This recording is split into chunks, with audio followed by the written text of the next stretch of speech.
Assalamualaikum warahmatullahi wabarakatuh. Alhamdulillah kita bertemu lagi. Sambungan siri video saya tentang keutamaan solat berjamaah dan adab-adabnya. Kali ini saya ingin berbicara, ingin berkongsi bersama dengan tuan-tuan dan puan-puan hukum melintas di hadapan orang yang sedang solat. Okey, sebab apabila kita solat berjamaah, kadang-kala dalam rangka khasnya apabila selesai solat, dalam rangka hendak keluar ke masjid, ada pula orang-orang yang melaksanakan solat sunat ba'diyah. Maka nak keluar tu macam terpaksa pula melintas di hadapannya. Jadi apakah hukum tersebut? Sebelum ini saya telah pun membuat video yang khas tentang sutrah, yang ini meletak penghadang di hadapan bagi orang yang sedang melaksanakan solat. Khasnya bagi orang yang melaksanakan solat di tempat lalu lintas orang ramai. Sesiapa yang belum tonton video tersebut, sangat-sangat dianjurkan menonton video itu terlebih dahulu sebelum menonton video ini. Video ini sambil saya bermain-main drone, okey, saya berkongsilah tentang hukum melintas di hadapan orang yang sedang melaksanakan solat. Baik, ada beberapa kategori. Pertama, apabila orang yang melaksanakan solat itu ada meletakkan sutrah di hadapannya, ada meletakkan penghadang di hadapannya, maka apakah hukumnya? Alright.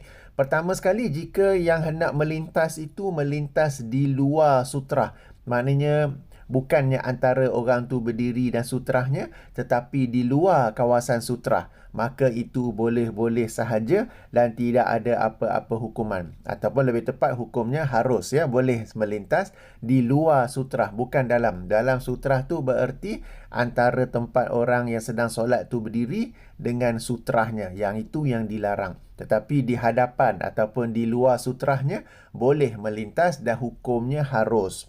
Okey, kemudian jika nak melintas di dalam sutrah, itu adalah sesuatu yang dilarang. Bahkan Rasulullah sallallahu alaihi wasallam menyuruh orang yang sedang solat itu untuk menghalang orang yang hendak melintas tersebut. Okey, menghalang orang yang nak melintas tersebut. Ayuh kita rujuk sebuah hadis sebagai dalil daripada Sahih Al-Bukhari, hadis nombor 479. Jika ikut penomboran Fathul Bari, hadis nombor 509.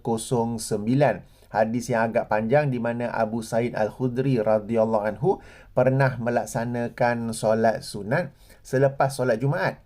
Ataupun tak diterangkanlah. Okay? Ia berlaku pada hari Jumaat. Dan Abu Sa'id Al-Khudri ini telah pun meletakkan sesuatu sebagai sutrah. Jadi dia solat menghadap kepada sutrahnya.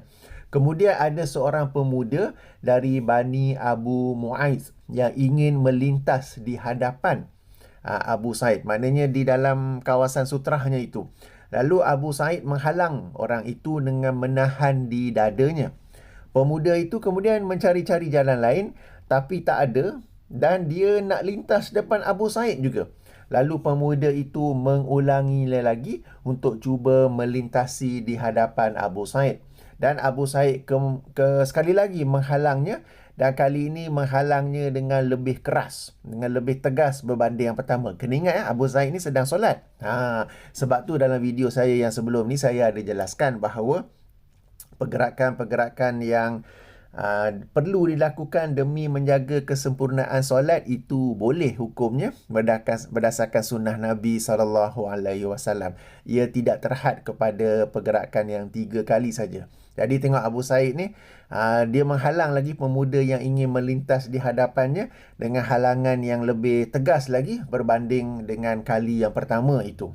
Okey, kemudian pemuda itu pergi dan menemui dengan Marwan. Peristiwa ini berlaku selepas kewafatan Rasulullah SAW.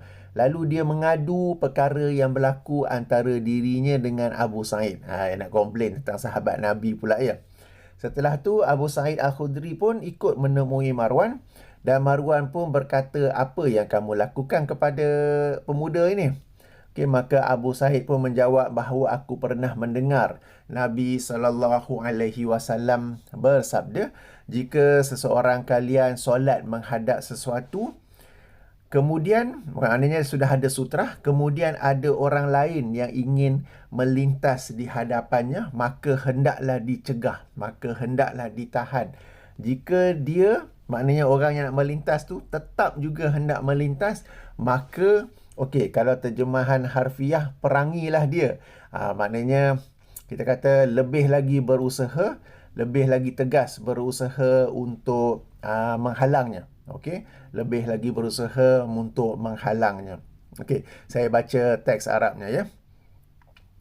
Iza shalla ahadukum ila syai'in yusturuhu minan nasi fa arada ahadun an yajtaza baina yadayhi falyadfa'hu fa in aba falyuqatilhu fa innama huwa syaitan.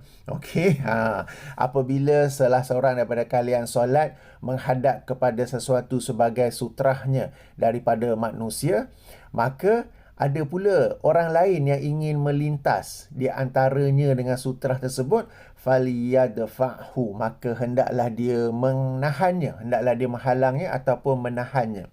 Fa in aba, jika orang tu enggan, maknanya nak lintas juga, falyuqatilhu, maka perangilah dia. Ini secara harfiah, okay? Perangilah ia, tetapi sama-sama kita faham yang dimasukkan ialah menahan dia dengan lebih tegas lagi. Hendaklah tetap ditahannya ya, bukan suruh pergi berperang, bunuh pula, pancung kepala apa ya. Okey. Fa innama huwa syaitan, kerana itu tidak lain adalah syaitan. Okey. Ini hadis sahih Al-Bukhari. Sungguh-sungguh ya, sungguh menahan daripada orang yang ingin melintas dalam kawasan sutrah itu sendiri. Jadi tuan-tuan dan puan-puan, jangan lintas orang yang telah pun meletak sutrahnya. Lintaslah di luar sutrah dan bukannya di dalam sutrah itu. Bagi orang yang sedang solat pula, hendaklah dia menghalang. Okey, macam mana nak halang tu? Tangan kan sedang bersedekap di dada, jadi salah satu tangan kita guna untuk menghalang orang itu, menahannya di dadanya. Okey? Kalau kita nampak orang tengah solat, dia buat macam tu, jangan tuduh dia Wahabi. Tak, kita kata bagus orang ni dia faham hadis Nabi SAW. Sebab kebiasaan masyarakat kita nampak je orang buat lain daripada lain. Tengok tu Wahabi boleh tahan-tahan orang pula. Lepas tu disambung solat. Tak batal ke solat dia tu? Tidak batal ya, sebab memiliki dalil daripada hadis Nabi SAW. Dan berdasarkan hadis ini juga, ada yang berpandangan berdosalah sebab orang yang hendak melintas itu dia mengganggu orang yang sedang mensolat, sedang melaksanakan solat sampai terpaksa menahannya ya. Jadi ia adalah sesuatu yang dilarang. Baik. Okey, dia hujung hadis ni Rasulullah SAW menyebut bahawa orang yang tetap hendak melintas itu, maka dia tidak lain adalah syaitan. Macam mana pula tu? Okey, jadi ada dua penafsiran daripada kalangan para ulama. Pertama, bahawa orang itu dia ditemani ataupun diikuti oleh syaitan. Okey, sebab tu dia nak mengganggu orang yang solat itu. Atau tafsiran yang kedua, itu ialah perbuatan syaitan. Sebab syaitan ini, dia adalah sikap ataupun, okey, betul. Dia adalah sikap. Dan syaitan ini boleh jadi daripada kalangan jin atau kalangan manusia. Asalkan sikap seseorang itu mengingkari perintah Allah, ingin mengajak orang ke neraka, mengganggu orang sedang beribadah, boleh dikatakan sebagai syaitan. Jadi syaitan ini boleh jadi dari kalangan jin ataupun dari kalangan manusia. Jadi syaitan bukanlah makhluk, tetapi ia adalah sikap. Jadi demikian dua penafsiran tentang hadis ini. Pertama, manusia yang nak lintas juga di dalam kawasan sutrah itu, dia ditemani, dia diikuti oleh syaitan. Sebab dalam satu lafaz lain, baginda SAW menyebut qarin. Okey, qarin itu ialah syaitan yang sentiasa menemani kita. Okey, tafsiran yang kedua menyebut itu ialah manusia yang mengikuti, yang memiliki sikap syaitaniah. Okey, hadis ni mungkin kalau kita tak pernah dengar dan kita tengok orang buat, kita pun terkejut. Kemudian orang tu pula cakap itu adalah syaitan, lagi kita terkejut ya. Padahal Sahih Bukhari nombor 479, penomboran lain nombor 509. Okey, ini bagi kes orang yang solat dan sudah ada sutrah di hadapannya.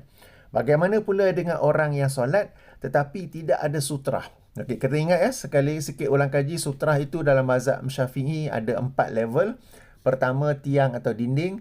kedua sesuatu yang diletak di hadapan, ketiga sejadah, keempat garisan. Okey, katakan dia nak melintas di hadapannya itu. Baik, di sini kita rujuk sebuah hadis dalam Sahih Al-Bukhari. Sahih Al-Bukhari nombor 480. Tadi 479 kan? Sekarang 480. Penomboran lain hadis nombor 510. Di mana perawi menerangkan bahawa Rasulullah sallallahu alaihi wasallam bersabda, sekiranya orang yang melintas di hadapan orang yang mengerjakan solat mengetahui apakah akibat yang akan berlaku ke atasnya, nescaya ia akan berdiri, yakni berdiri menunggu selama 40. Itu adalah lebih baik baginya daripada dia melintasi di hadapan orang yang sedang solat. Okey, 40 tadi tu perawi menerangkan, aku tidak tahu yang dimaksudkan dengan 40 itu apakah 40 hari, 40 bulan atau 40 tahun. Macam mana hadis Sahih Bukhari perawi boleh tak pasti pula 40 hari ke, 40 bulan ke, 40 tahun? Hadis Sahih Bukhari menunjukkan perawinya tu betul-betul jujur. Kalau dia tak pasti, dia cakap dia tak pasti. Dia tak ada main tembak je. Jadi dalam hadis ini, dia tak pasti 40 yang Rasulullah maksudkan itu ialah 40 hari ke, bulan atau tahun. Tapi dia tetap menyampaikannya bahawa Rasulullah SAW menerangkan bahawa orang yang hendak melintas di hadapan orang yang sedang melaksanakan solat, jika dia tahu apakah akibat daripada perbuatannya itu, yang ini mengganggu orang yang hendak solatnya itu, nescaya dia akan berdiri menunggu selama 40. Cuma dia tak pasti 40 tu hari ke, bulan ke, ataupun tahun. Jadi hadis ini menunjukkan melarang ataupun menegah kita daripada melintasi orang yang sedang solat. Okey, sekarang ni sejauh mana yang kita dilarang? Katakan ada orang sedang solat. Okey, dan dia tak ada sutrah. Sejauh mana yang kita tak boleh melintas orang itu? Apakah sejauh-jauhnya? Tak mungkin pula kan? Jadi apakah batasnya? Jadi di sini sekali lagi para ulama ada berbeza, ada berbincang sebenarnya apakah jarak yang dimaksudkan untuk seseorang itu tidak melintas, yang mana lebih baik untuk dia tunggu selama 40 hari, bulan atau tahun itu. Okey, jadi ada yang kata 3 hasta, ada yang kata beberapa langkah apa semua.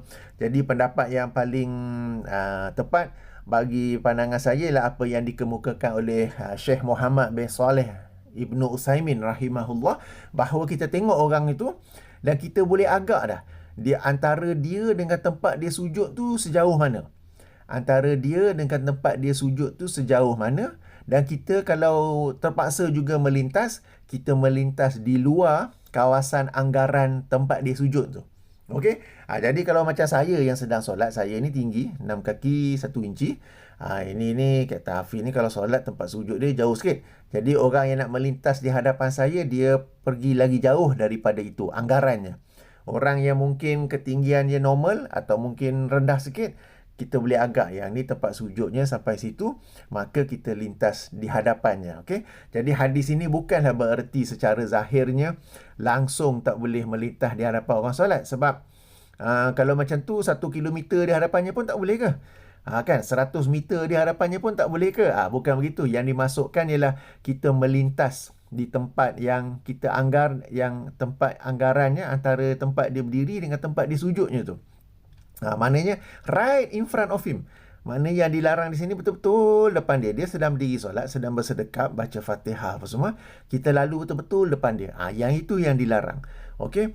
Yang dibolehkan ialah kita membuat anggaran. Ini dia berdiri sini, dia sujud kat situ. Okey, aku jalan di luar, di hadapan lagi di tempat sujudnya itu, ya. Okey, baik. Kalaulah ada orang yang sedang solat, tak ada sutrah, kemudian tetap juga ada orang yang hendak melintas di hadapannya, apakah dia menghalangnya? Sebagaimana hadis Abu Sa'id Al-Khudri sebentar tadi. Okey, ya betul, dia tetap menghalangnya. Dalam sebuah hadis dalam Sahih Muslim, okey, Rasulullah sallallahu alaihi wasallam bersabda, "Iza kana ahadukum yusalli fala yada' ahadan yamurru baina yadayhi fa in aba falyuqatilhu fa inna ma'ahul qarin." Okey, bermaksud apabila salah seorang daripada kalian melaksanakan solat, hendaklah dia menahan ataupun hendaklah dia menghalang. Okey, sesiapa yang ingin melintas di hadapannya.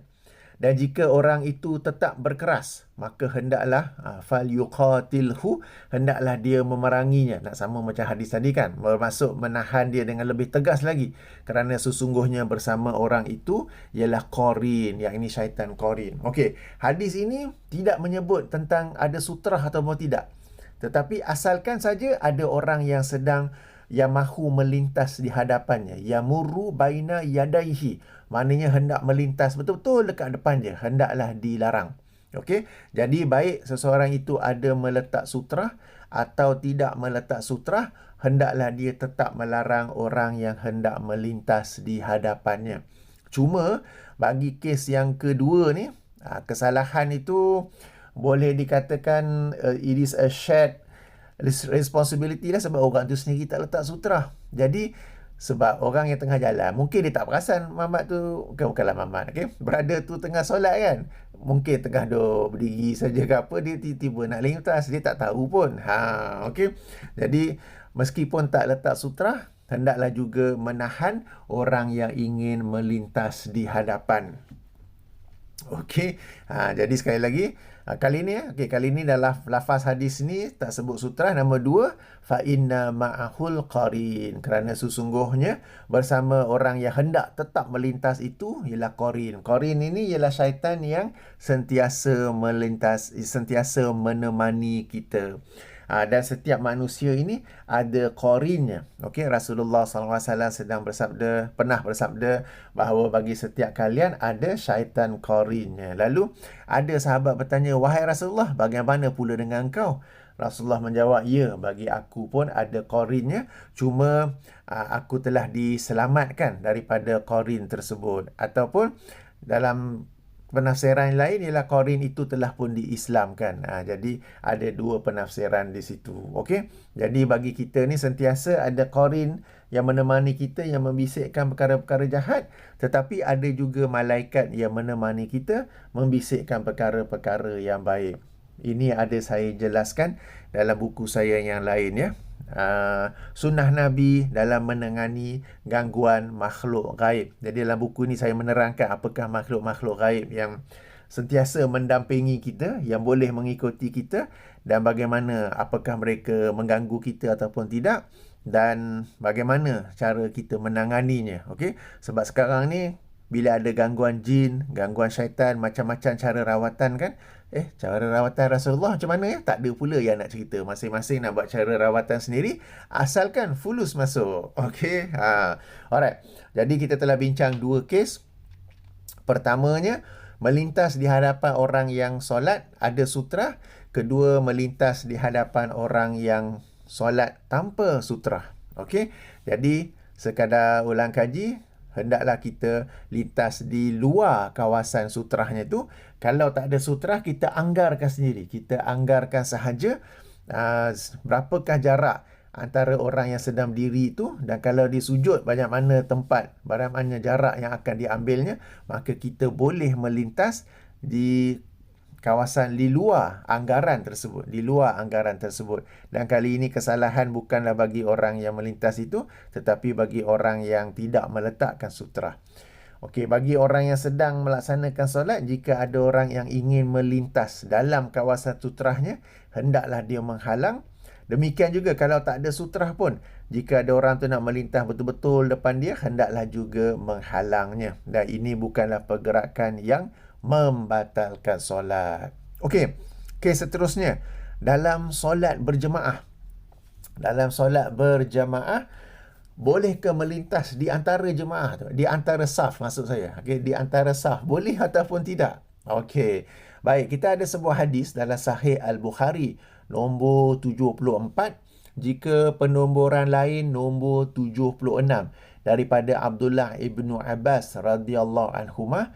Dia menerangkan bahawa ketika dia baru saja hendak masuk umur baligh, okey, dia pernah datang dengan menunggang keldai. Alright, dan pada ketika itu Rasulullah SAW sedang solat di Mina. Okey, tanpa menghadap dinding, tanpa adanya sutra. Ini kalau ingat dalam video saya sebelum ini tentang sutra, ada saya jelaskan bahawa Rasulullah sallallahu alaihi wasallam pernah dalam beberapa riwayat solat tanpa sutra.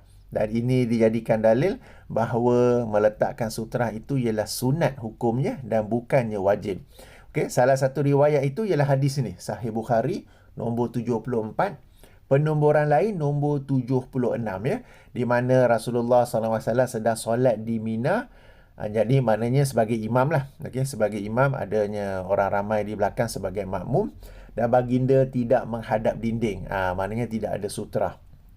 Maka aku, yang ini Ibnu Abbas, melintas di depan sebahagian saf. Maknanya bukan saf yang depan sekali, tetapi di celah-celah antara saf itu. Okey, dia masuk. Kemudian dia keluar balik. Dia teringat keldainya tu dia ikat mana ke apa. Lalu dia keluar balik untuk melepaskan keldainya itu supaya kedai itu bebas mencari makanan. Bebas mencari makan. Kemudian dia masuk balik. Dia masuk balik dalam saf solat berjemaah itu ya. Dan tidak ada orang yang menyalahkan aku. Maksudnya apa? Kalau perbuatannya itu salah, sudah tentu Rasulullah SAW di akhir solat akan menegur. Siapa yang keluar masuk saf itu? Okey. Sebab ini yang pernah dilakukan oleh Rasulullah SAW. Tetapi baginda tidak pun menegurnya. Berarti ia sesuatu yang dibolehkan. Okey, yang dibolehkan. Okey. Demikian juga bagi orang yang sedang solat, lalu tiba-tiba dia terbatal wuduknya. Mungkin dia terkentut. Okey, dan kentut ini kena pasti kentut tau. Jangan ragu-ragu. Okey, sebab dalam sebuah hadis lain dalam Sahih Muslim, pernah seorang sahabat itu datang berjumpa Rasulullah SAW dan dia ragu-ragu kentut ke tidak. Maka Rasulullah menjawab, kalau kamu tak dengar bunyinya, kamu tak bau baunya, maka tidak ada kentut.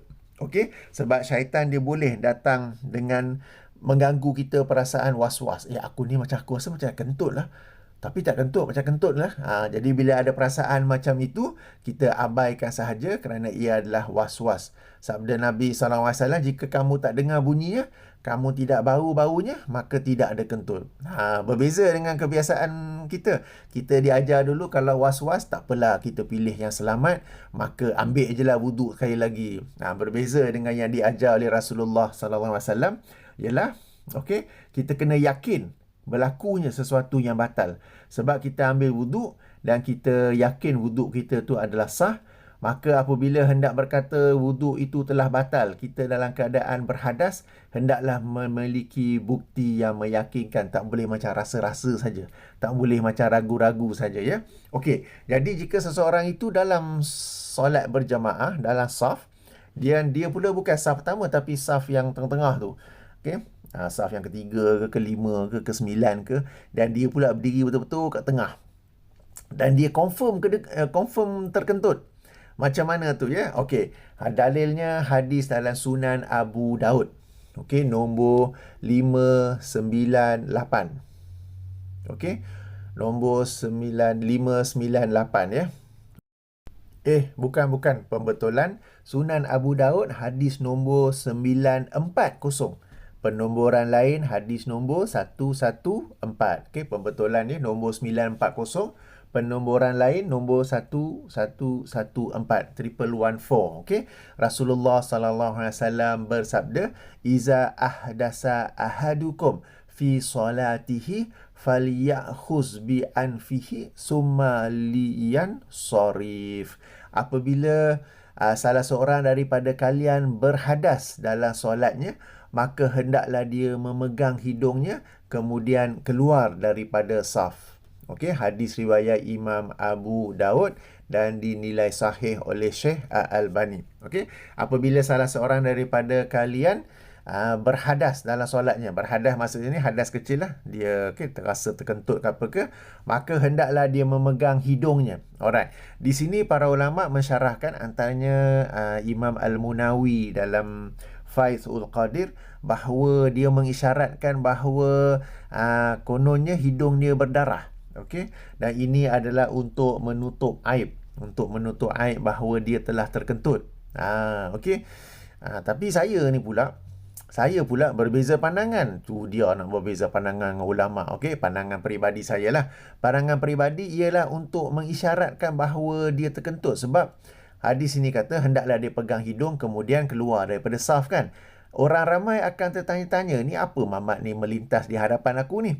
Tapi bila dia pegang hidung, orang pun yang faham hadis ni akan tahu bahawa dia terbatal wuduknya tadi, lalu dia terpaksa keluar. Okey. Sebab pada zaman sekarang ni solat kadang-kadang masjid tu pun dah ada aircon apa kan. Tak adalah hidung berdarah.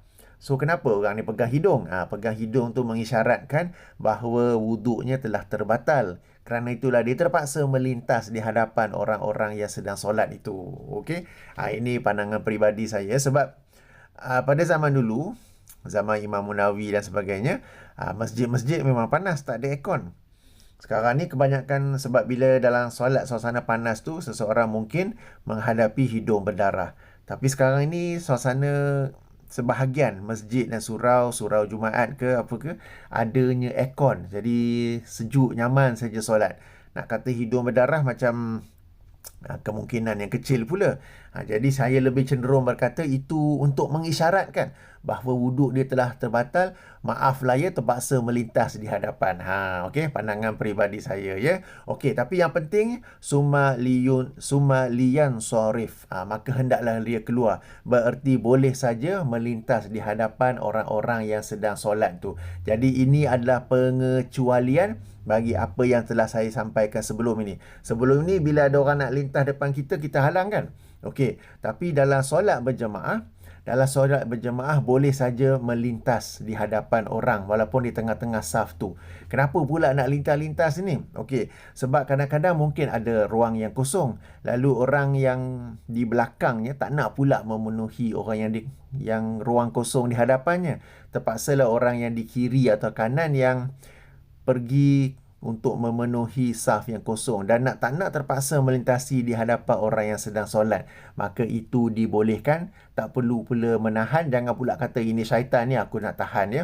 Demikian juga bagi orang yang terbatal wuduknya dalam keadaan hadas, maka dia terpaksa keluar saf untuk pergi ambil wuduk semula. Maka dalam kes ini pun dibolehkan. Jangan pula dihalang, jangan pula kata ini adalah syaitan, ini adalah qarin, aku nak halang dia ya.